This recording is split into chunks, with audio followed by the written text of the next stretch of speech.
सर्वांनी कृपया स्थानापन्न व्हावं. मुंबई उच्च न्यायालयाचे सन्माननीय मुख्य न्यायाधीश श्री चंद्रशेखरजी, मंचकावर उपस्थित मुंबई उच्च न्यायालयाचे ज्येष्ठ न्यायमूर्ती श्रीमती रेवती मोहिते डेरे मॅडम, श्री महेश सोनक, श्री रवींद्र घुगे, श्री अजय गडकरी, नाशिकचे भूमिपुत्र श्री मकरंद कर्णिक, नाशिकचे पालक न्यायमूर्ती श्री सारंग कोतवाल, श्री जितेंद्र जैन, अश्विन भोबे, मंचकासमोर माझे मुंबई उच्च न्यायालयातील जे सहकारी उपस्थित ते सर्व सहकारी, त्याचप्रमाणे नाशिक जिल्ह्याचे प्रधान जिल्हा व सत्र न्यायाधीश श्री जगमलानी, तसेच नाशिक जिल्ह्यातील सर्व सन्माननीय न्यायमूर्ती, additional solicitor general of India Shri Anil Singh, advocate general Shri Virendra सराफ,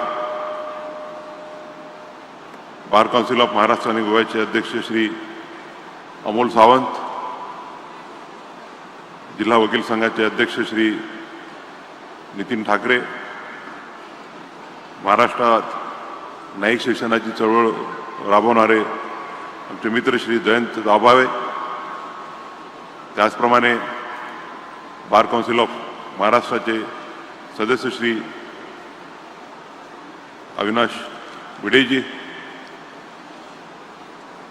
केंद्रीय प्रशासनिक प्राधिकरणाचे अध्यक्ष माजी मुख्य न्यायाधीश श्री रणजित मोरे, त्याचप्रमाणे इन्कम टॅक्स अपिलेट ट्रिब्युनलचे अध्यक्ष आणि जे नाशिकचे प्रधान न्यायाधीशसुद्धा राहिलेले आहेत ते माझे मित्र श्री सी व्ही भडंग, माजी न्यायमूर्ती श्री बोरासाहेब, श्री संदीप शिंदे, श्री सुरेंद्र तावडेजी, कार्यक्रमाला मोठ्या संख्येने उपस्थित जनप्रतिनिधी खासदार माननीय राजाभाऊ वाजे, आदरणीय श्री छगनरावजी भुजबळ, श्री माणिकरावजी कोकाटे, श्री माननीय श्री झिरवाळेजी, माजी खासदार भारती पवार, माननीय हिरामन खोसकरजी, माननीय सरोज अहिरे, त्याचप्रमाणे डिव्हिजनल कमिशनर माननीय प्रवीण गेडाम, पोलीस विभागाचे inspector general of police Shri Dattatray Karale, नाशिकचे पोलीस आयुक्त श्री संदीप कर्णिक, जिल्हाधिकारी श्री जलज शर्मा, मनपा आयुक्त माननीय मनीषा खत्री, जिल्ह्याचे ग्रामीण SP Shri Balasaheb Patil, chief officer Shri Pawar, Maharashtra शासनाच्या लॉ अँड जस्टिस डिपार्टमेंटच्या सचिव श्रीमती सुवर्णा कोयवले, त्याचप्रमाणे सचिव श्री विलास गायकवाड, पब्लिक वर्क्स डिपार्टमेंटचे चीफ इंजिनियर श्री आवटी, श्रीमती शर्मा आणि त्यांचे सर्व सहकारी, इथे मोठ्या संख्येने मुंबईहून आमचे वकील मित्र उपस्थित आहेत, ते सर्व वकील मित्र, त्याचप्रमाणे जिल्हा न्यायालयातील सर्व कर्मचारी, उच्च न्यायालयाचे रजिस्ट्रार जनरल आणि बार काउन्सिलचे पदाधिकारी, त्याचप्रमाणे प्रचंड संख्येने उपस्थित असलेले नाशिक जिल्ह्यातील सर्व बंधू आणि भगिनी, सर्वप्रथम मी आपल्या सर्वांचं अभिनंदन करतो की अतिशय सुंदर आणि आधुनिक अशी इमारत आपल्याला मिळालेली आहे. आणि गेल्या 6 वर्षामध्ये मी जवळपास देशाच्या सर्वच भागामध्ये फिरत असतो आणि माझ्या मते देशामध्ये कुठल्याही राज्यामध्ये एवढी अतिशय सुंदर अशी इमारत मी बघितलेली नाही. बिल्डिंगमध्ये गेल्यावरती जेव्हा आम्ही थोडं दुरून बघत होतो तर बाहेरून तर ती सुंदर आहेच, पण आतून पूर्ण तिला कॉर्पोरेट लुक आहे. म्हणजे असं वाटत नाही की आपण कुठल्या शासकीय इमारतीमध्ये प्रवेश करतो आहोत. प्रधान जिल्हा न्यायाधीश साहेबांचा जो चेंबर आहे त्यांना मी म्हटलं की चीफ जस्टिस ऑफ इंडियापेक्षा मोठा चेंबर आहे तुमचा. तर मी सर्वप्रथम श्री जगमलानी, ठाकरे साहेब, अविनाश भिडे, जायभाई साहेब आणि सर्व नाशिक जिल्ह्यातील न्यायाधीश, नाशिक जिल्ह्यातील कर्मचारी, वकील संघाचे सर्व सदस्य, वकील बंधू भगिनी आणि नाशिक जिल्ह्यातील सर्व पक्षकारांचं हार्दिक अभिनंदन करतो की त्यांना अतिशय सुंदर अशी इमारत आज मिळालेली आहे. या इमारतीचं भूमिपूजन करण्याचं सौभाग्य मला लाभलं 2019 साली, ज्यावेळेला मी सर्वोच्च न्यायालयाचा न्यायाधीश झालो. त्यानंतर पहिल्यांदा ज्यावेळेला पहिला कार्यक्रम माझा महाराष्ट्रात नाशिकला झाला आणि त्यावेळेला माननीय उद्धव ठाकरेजी मुख्यमंत्री होते आणि ठाकरे साहेबांनी भाषणात म्हटलं, आता त्यांनी सांगितल्याप्रमाणे की या बिल्डिंगचं उद्घाटन आपण गवई साहेबांच्या हस्ते करतो, भूमिपूजन गवई साहेबांच्या हस्ते करतो. या बिल्डिंगचं उद्घाटनसुद्धा त्यांच्याच हस्ते 2025 मध्ये आपण करू आणि खरोखर हा एक चांगला योगायोग आहे की ज्या बिल्डिंगचं भूमिपूजन करण्याची संधी मला मिळाली त्याच अतिशय सुंदर अशा इमारतीचं उद्घाटन करण्याची संधी मला मिळते. या इमारतीमध्ये, या इमारतीचं स्वप्न पूर्णत्वास नेण्यामध्ये अनेकांचा हातभार आहे. या प्रसंगी मला उल्लेख करावा लागेल त्यावेळेचे जे महाधिवक्ता होते रोहित देव, त्यानंतर ते आमचे न्यायालयात सुद्धा आले. ते ॲडव्होकेट जनरल असताना त्यांच्या कमिटी नेमण्यात आली होती आणि त्या कमिटीने रिपोर्ट दिल्यानंतर जागेचा जो प्रश्न आहे तो मार्गी लागला. त्यानंतर माझे सहकारी जे माझ्यासोबत सर्वोच्च न्यायालयात होते, त्या अगोदर मुंबई उच्च न्यायालयात होते, ते माननीय श्री अभय ओक यांनी सुद्धा या जागेचा प्रश्न सोडवण्यामध्ये अतिशय मोलाचं असं कार्य केलेलं आहे. आणि मी बघतोच आहे की आता जसं ज्यावेळेला कोल्हापूरचा सर्किट बेंच होण्याचा निर्णय झाला त्यावेळेला कर्णिक साहेबांनी आणि आपल्या नाशिकचे दोघेही नाशिकचे भूमिपुत्र आहेत, कर्णिक साहेब आणि विलास गायकवाड, त्या दोघांनी 20 दिवसामध्ये कोल्हापूरच्या जुन्या बिल्डिंगचं कायापालट करून अतिशय सुंदर अशी उच्च न्यायालयाला साजेशी अशी इमारत तिथे अतिशय कमी वेळामध्ये निर्माण केली. खरं म्हणजे काही लोक टीका करत असतात की महाराष्ट्र हे ज्युडिशियल इन्फ्रास्ट्रक्चरच्या मध्ये खूप मागासलेलं आहे, परंतु मी नेहमी म्हणत असतो आणि आजही म्हणतो की महाराष्ट्रातलं ज्युडिशियल इन्फ्रास्ट्रक्चर हे अतिशय चांगलं असं आहे. गेल्या 8-10 वर्षामध्ये अनेक इमारतींचं भूमिपूजन, अनेक इमारतींचं महाराष्ट्रातलं उद्घाटन करण्याची मला संधी मिळाली. फार सुंदर अशा बिल्डिंग्स निर्माण करण्यात आलेली आहे. मग ती कोल्हापूरची बिल्डिंग असो की अमरावतीची असो, नागपूरची असो. आता मागच्या महिन्यामध्ये मी दर्यापूर हा माझा तालुका आहे, त्या तालुक्यातल्या एका तिथे जिल्हा न्यायालयाचं आणि बिल्डिंगचं उद्घाटन केलं आणि मला नाही वाटत की महाराष्ट्र देशामधल्या कुठल्याही तालुक्यामध्ये दर्यापूरला जेवढी सुंदर इमारत आहे तेवढी सुंदर इमारत असेल. आणि आज आपण कळस गाठतो आहोत की नाशिकला अतिशय सुंदर अशी आपण इमारत दिलेली आहे आणि म्हणून मी जाहीरपणे महाराष्ट्राच्या बांधकाम विभागाचं कौतुक करू इच्छितो की त्यांनी फार सुंदर अशा इमारती महाराष्ट्रातल्या ज्युडिशरीला दिलेल्या आहेत. लवकरच मुंबईच्या उच्च न्यायालयाच्या इमारतीचं बांधण्याला कामसुद्धा सुरू होणार आहे आणि महाराष्ट्र शासन हे नेहमीच ज्युडिशियल इन्फ्रास्ट्रक्चरच्या बाबतीत पॉझिटिव्ह राहिलेलं आहे. मग ते भूमिपूजन करत असताना त्यावेळेला जे मुख्यमंत्री होते माननीय उद्धवजी ठाकरे, त्यांनी त्याला अपेक्षा केली होती की उद्घाटनाच्या वेळेला बहुतेक आम्ही दोघे राहू, पण तो योग नव्हता. त्यांनी सुद्धा महाराष्ट्रामध्ये जे जे ज्युडिशियल प्रोजेक्ट्स असतील, मग त्या नॅशनल लॉ युनिव्हर्सिटीज असतो, अतिशय असा पॉझिटिव्ह स्टँड घेतला आहे. सध्याचे मुख्यमंत्री आणि 2014 ते 19 या काळात जे मुख्यमंत्री होते देवेंद्रजी फडणवीस आज पंतप्रधानांच्या एका कार्यक्रमामुळे ते उपस्थित राहू शकले नाही. त्यांचा तर अप्रोच हा नेहमीच पॉझिटिव्ह असतो. मी सुप्रीम कोर्टाचा न्यायाधीश झाल्यानंतर अनेकदा आम्ही मुख्यमंत्री, मी त्याचप्रमाणे आमचे जे चीफ जस्टिस आहेत ते इन्फ्रास्ट्रक्चर कमिटीचे आमचे जे सदस्य आहेत त्यांनी अनेक अशा बैठकी घेतल्या आणि महाराष्ट्रामधले जे इन्फ्रास्ट्रक्चरचे जे प्रोजेक्ट्स होते ते मार्गी लावण्याकरता प्रयत्न झाले.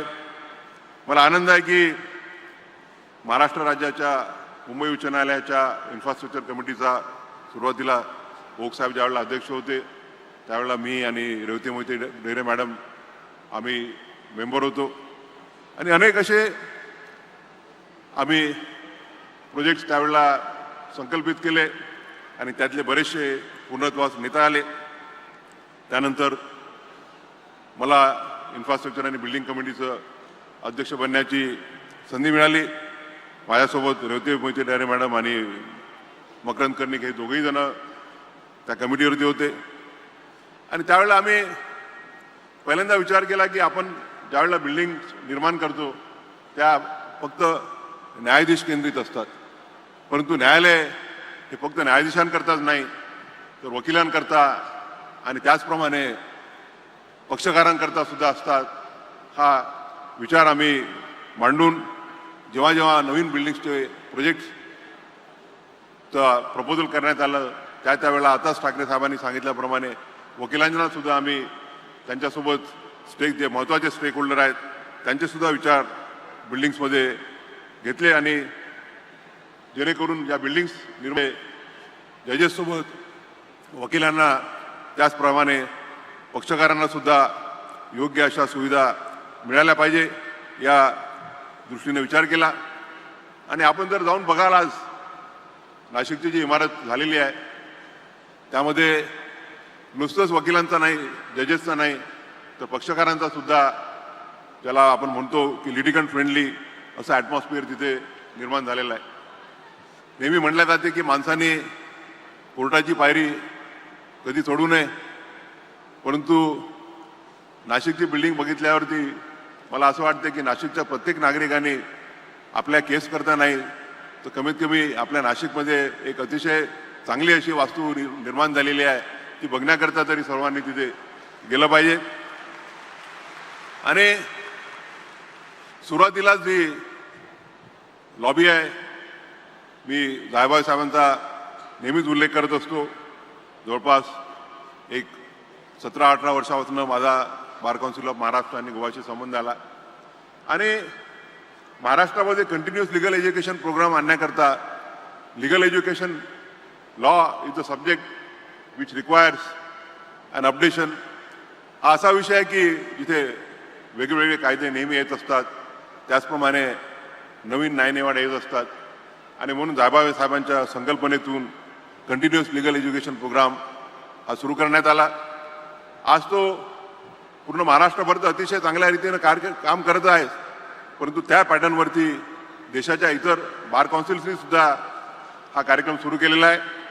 आणि मी नेहमीच म्हणतो की जायभाई साहेबांनी जे योगदान दिलेलं आहे म्हणजे खरं म्हणजे त्यांनी आता त्यांच्या दुसऱ्या सेकंड जनरेशन सुद्धा आलेली आहे वकिलीमध्ये, परंतु वकिलीचा विचार न करता त्यांनी जे कॉन्ट्रीब्युशन दिलं आणि या राज्यातील या देशातील वकील कसा सुदृढ झाला पाहिजे, कसा चांगला वकील झाला पाहिजे या रीतीने जे कार्य केलं त्याचं आपण निश्चितच त्यांचं अभिनंदन केलं पाहिजे.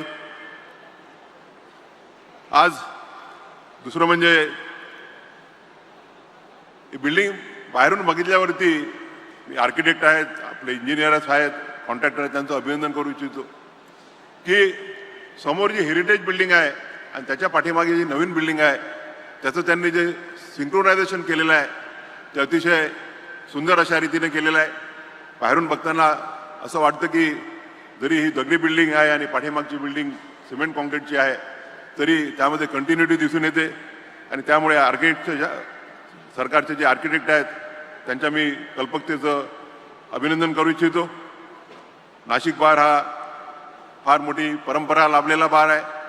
140 वर्षाची परंपरा लाभलेली आहे आणि आज आम्ही ज्यावेळेला बिल्डिंगचं उद्घाटन झाल्यानंतर जो हेरिटेज कक्ष तयार करण्यात आला आहे त्यावेळेला आम्ही तिथे गेलो तर अनेक दुसऱ्या पिढीच्या तिसऱ्या पिढीच्या वकिलांनी ही सेवा दिलेली आहे. कर्णिक साहेबांचे वडील इथे आहेत, त्यांच्यासोबत आम्ही मग तिथे फोटो काढला. आमचे मित्र मिलिंद साठे हे तिसऱ्या जनरेशनचे आहेत, त्यांच्या आजोबाचा फोटो आहे, त्यांच्या वडिलांचा आहे. आमचे मित्र किशोर संत त्यांचे सिनियरसोबत तिथं आम्ही फोटो काढला. आता नवीनच आमच्या जज झालेल्या भगिनी वैशाली जाधव पाटील यांचेही सिनियर तिथे फोटो रूपात उपस्थित आहेत. त्या सर्वांचे आशीर्वाद आपल्या सर्वांना लाभलेले असतील. बाबूरावजी ठाकरे, ठाकरे साहेबांचे वडील, ते माझ्या वडिलांचे मित्र होते. त्यांनी तर या भूमीमध्ये नुसतंच वकिलीत नाही तर शैक्षणिक कार्यातसुद्धा अतिशय महत्त्वाचं योगदान दिलेलं आहे. ठाकरे साहेबांनी तर या बिल्डिंगसाठी मी नेहमी उल्लेख करू इच्छेन की जेव्हा जेव्हा ठाकरे साहेब, जायभावे साहेब नेहमी दिल्लीला यायचे आणि बिल्डिंगचा पाठपुरावा करायचे आणि ही बिल्डिंग पूर्ण करण्यामध्ये त्या दोघांचं अतिशय मोलाचं योगदान आहे. त्याचप्रमाणे आमचे मित्र मकरंद कर्णिक जे नाशिकचे भूमिपुत्र आहेत आणि त्याचप्रमाणे जे विलास गायकवाड तेही नाशिकचे भूमिपुत्र आहेत. त्या दोघांनी हा प्रोजेक्ट पूर्णत्वास नेण्यात अतिशय महत्त्वाचं असं योगदान दिलेलं आहे. त्याचप्रमाणे जे गार्डियन जज आहेत सारंग कोतवाल, त्यांच्याशी माझं मधून बोलणं व्हायचं आणि त्यांनीसुद्धा आपले विकेंड बाजूला सोडून इथे व्हिजिट देऊन ही बिल्डिंग आपल्या तारखेपर्यंत कशी तयार होईल या दृष्टीनं महत्त्वाचं योगदान दिलेलं आहे. मी त्या सगळ्यांचं आभार मानू इच्छितो, अभिनंदन करू इच्छितो. मगाशी मी सांगितलं की बिल्डिंगमध्ये आपण ज्यावेळेला प्रवेश करतो त्याच वेळेला जावया साहेबांनी संकल्पनेतून भारताच्या संविधानाचे जे सगळे चॅप्टर्स आहेत त्या चॅप्टर्सच्या बद्दल तिथे माहिती दिलेली आहे आणि आपल्या सर्वांसाठी भारताचं संविधान हा सर्वात महत्त्वाचा ग्रंथ आहे. मग ते विविध धर्माच्या लोकांसाठी वेगळे असे ग्रंथ असतील, भगवद्गीता असेल किंवा कुराण असेल किंवा गुरुसाहेब असेल, परंतु आपल्या सर्वांसाठी या देशाच्या प्रत्येक नागरिकासाठी जर सर्वात महत्त्वाचा कुठला ग्रंथ असेल तर तो म्हणजे भारताची राज्यघटना. भारताच्या राज्यघटनेने आपल्याला स्वातंत्र्य, बंधुत्व, समानता हे दिलेलं आहे. आपलं प्रिॲम्बलच म्हणतं की we assure to all of citizens freedom, equality, liberty and assure a fraternity amongst our self. Babasaheb Ambedkar नेहमी म्हणायचे. आज चा जो कार्यक्रम होत आहे मला आनंद आहे की छत्रपती शिवाजी महाराज, बाबासाहेब आंबेडकर आणि महात्मा ज्योतिबा फुले यांच्या प्रतिमा आपण ठेवल्या आहेत. त्यांच्या आशीर्वादाने आपण हा कार्यक्रम घेतो आहोत. बाबासाहेब नेहमी महात्मा फुलेंना त्यांचे गुरु मानायचे आणि महात्मा फुलेंचे, शाहू महाराजांचे जे विचार होते ते विचार, त्या विचाराने बाबासाहेब आंबेडकर ते फार प्रभावित होते. या प्रसंगी मी जास्त आपला वेळ घेणार नाही, काही कार्यक्रम लांबलेला आहे आणि अजून एक कार्यक्रम करून मला भुवनेश्वरला एका कार्यक्रमासाठी जायचं आहे. या प्रसंगी मी नेहमी बाबासाहेब आंबेडकरांचं जे 25 नोव्हेंबर 1949 रोजी त्यांनी भाषण केलं त्या भाषणाचा उल्लेख करत असतो. बाबासाहेबांनी या देशाला जो घटनेचा फायनल ड्राफ्ट आहे तो 4 नोव्हेंबर 1948 रोजी दिला. घटना समितीने ड्राफ्टिंग कमिटीने फार मेहनत करून तो तयार केला आणि त्यावरती सांगोपांग अशी चर्चा झाल्यानंतर 1 वर्षानंतर जो फायनल बाबासाहेब आंबेडकरांनी उत्तर दिलं, ज्या अमेंडमेंट्स आलेल्या होत्या, ज्या अमेंडमेंट्स स्वीकारल्या गेल्या, काही अमेंडमेंट्स नामंजूर करण्यात आला. आणि बाबासाहेब आपल्या 25 नोव्हेंबर 1949 रोजीच्या भाषणात ते म्हणाले की आपण by principle of one person one vote one value we have assured a political equality to all citizens. एक व्यक्ती एक मत आणि एक मूल्य या आधारावरती आपण राजकीय समानता तर निर्माण केली आहे.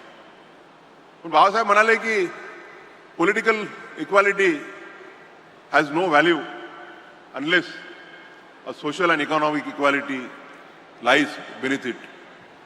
जोपर्यंत राजकीय लोकशाहीसोबत सामाजिक आणि आर्थिक लोकशाही या देशात निर्माण होत नाही तोपर्यंत राजकीय लोकशाहीला अर्थ नाही.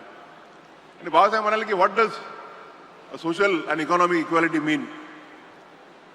ते म्हणाले की the way wherein the liberty, equality and fraternity work together is what is meant by the social and economic equality. आणि बाबासाहेब म्हणाले की लिबर्टी, इक्वॅलिटी अँड फ्रॅटर्निटी हे वेगवेगळे नाही. The trinity of equality, liberty and fraternity that is what will lead us to the political, social and economic equality. Babasaheb म्हणाले की नुसतं जर लिबर्टी असेल देन जो शक्तिवान आहे तो जे कमजोर आहेत त्यांच्यावरती राज्य करेल, त्यांना दाबून ठेवेल. आणि जर नुसतंच इक्वॅलिटी असली तर मग माणसाला आपल्या आयुष्यामध्ये पुढे जाण्याकरता, चांगलं काम करण्याकरता काही इनिशिएटिव्ह राहणार नाही. म्हणून ते म्हणाले की liberty and equality both are necessary, but at the same time we require fraternity, बंधुत्व, बंधुभाव, which will keep the liberty and equality within their bounds and ensure that the liberty and equality coexist without any friction. आणि म्हणून आपल्या राज्यकर्त्यांचं, आपल्या घटनाकर्त्यांचं सामाजिक आणि आर्थिक समानतेकडे वाटचाल करण्याची आपल्या सर्वांची जबाबदारी आहे. बाबासाहेब म्हणाले की on 26 of January 1950 will be entering into of era of contradictions. 26 जानेवारी 1950 रोजी आपण एका विरोधाभासाकडे प्रवास करू. राजकीय स्तरावर तर आपण समानता आणलेली आहे, परंतु सामाजिक स्तरावरती हा देश 4 कंपार्टमेंट्समध्ये विभागला गेलेला आहे. आणि ते कंपार्टमेंट असे की एका कंपार्टमेंटमधून दुसऱ्या कंपार्टमेंटमध्ये एंट्री ही परमिसिबल नाही. आणि on a economic plane we have a society, we have the vast wealth of the country concentrated in few hands, wherein the vast majority of the people find it difficult to meet 2 ends of the day. 2 वेळेचं त्यांना अन्न मिळत नाही. आणि म्हणून बाबासाहेब म्हणाले की जोपर्यंत आपण हा विरोधाभास दूर करणार नाही आणि या देशामध्ये सामाजिक आणि आर्थिक लोकशाही निर्माण करणार नाही तर हा जो लोकशाहीचा डोलारा जो आपण मोठ्या मेहनतीने उभा केलेला आहे तो एखाद्या पत्त्याच्या घरासारखा कोसळून पडेल. आणि मला आनंद आहे की गेल्या 75 वर्षाच्या कालखंडामध्ये आपल्या राज्यघटनेने जो प्रवास केलेला आहे तो अतिशय सकारात्मक असा आहे. मग देशाच्या तिन्ही विंग्स असो, लेजिस्लेचर, आपली लेजिस्लेटिव्ह असेंब्ली, पार्लमेंट किंवा एक्झिक्युटिव्ह, कार्यपालिका आणि ज्युडिशरी यांनी घटनाकारांना अभिप्रेत असलेलं कार्य पुढे नेण्याचा प्रयत्न केलेला आहे. पार्लमेंटरी लेजिस्लेचरने अनेक असे कायदे केले की ज्या देशामध्ये सामाजिक आणि आर्थिक समानता येईल.